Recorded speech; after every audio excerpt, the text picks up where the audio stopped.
Hi, I'm Abby, and this is Fiona. We are currently standing in Times Square, which is also known as the crossroads of the world. Many immigrants have passed through here and not only went on to build Times Square, but also our entire nation. Although we know this is a complex problem, we need to come up with a plan to resolve the current immigration issues. Regardless of the financial and possible security risks, we believe all immigrants should have the opportunity to reach for the American dream.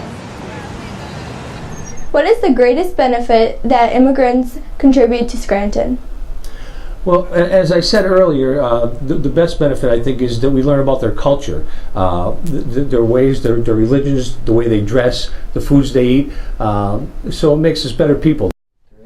On a national level, what are your views about current immigration policies for immigrants coming to the United States of America? Well, again, we should never roll up the welcome mat here to America. This is how this country was founded. It's founded on hope that people can come here and have a better life, a better opportunity. As we began our research about immigration issues, it quickly became clear to us that the problems surrounding immigration were complicated. It also became clear that most politicians in Washington agree on the following point. There are countless problem areas regarding immigration matters that need to be addressed and resolved. That means we have to finally, once and for all, fix our immigration system. This is a family issue. It's an economic issue too. But it is at heart a family issue. And if we claim that we are for families, we have to pull together and resolve the outstanding issues around our broken immigration system. My Chicagoans have been waiting for the Congress to act and take action for over a decade. Polish, Ukrainian, Irish, and Mexican have been waiting. Jamaicans and Filipinos. They've been waiting for family members to get visas and backlogs that stretch to 20 years because Congress refuses to act. What we need to be focusing on is how do we fix these broken things in Washington, D.C. Fix the broken immigration system. Both the illegal side and the legal side are broken. As all of you know, we have 11 million people in this country who are undocumented, 99% of whom came to this country to improve their lives, to escape oppression, to flee desperate poverty and violence. This project has shown us the issue of immigration is complicated, emotional, and raises many questions. For example, what should be done with the illegal immigrant parents of children who are citizens?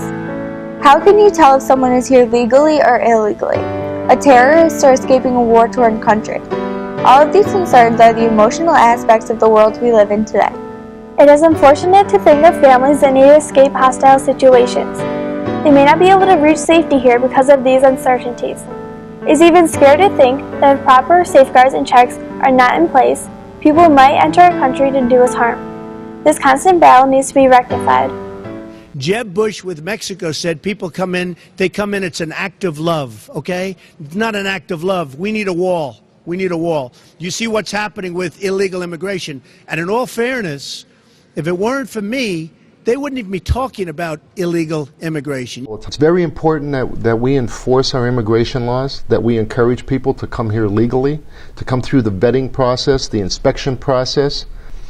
We want immigrants to come to America for that life. That's what America is, a beacon of hope.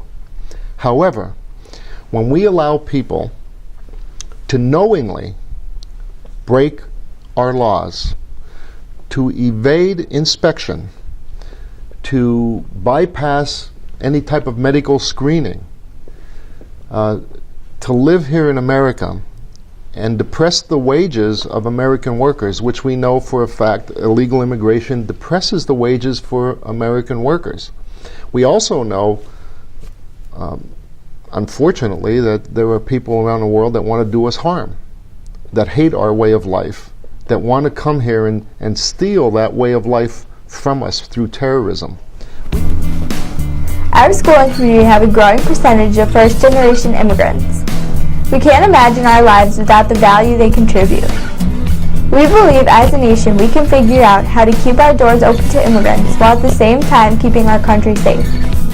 There must be a compassionate but fair resolution in regard to the illegal immigration population already living here. We need to work together to figure it out. It must be done.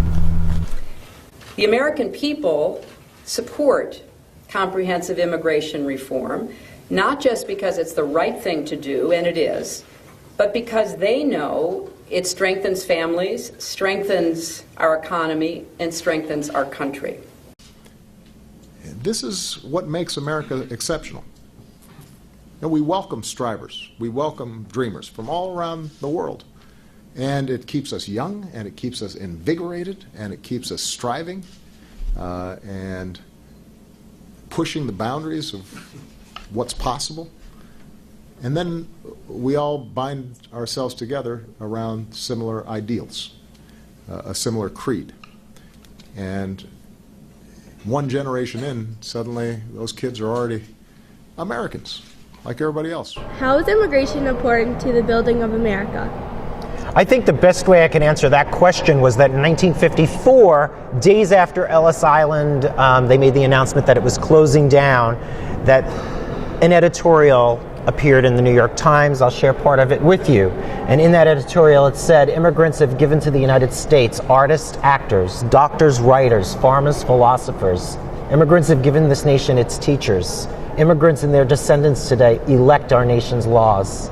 Perhaps someday, a monument that celebrates immigrants will rise upon an island called Ellis. As we are standing in front of the Statue of Liberty, which was and still is a symbol for hope and freedom for immigrants coming to America, we feel the 2016 presidential candidates should discuss immigration issues. So we believe whoever is elected should make immigration issues one of their top priorities.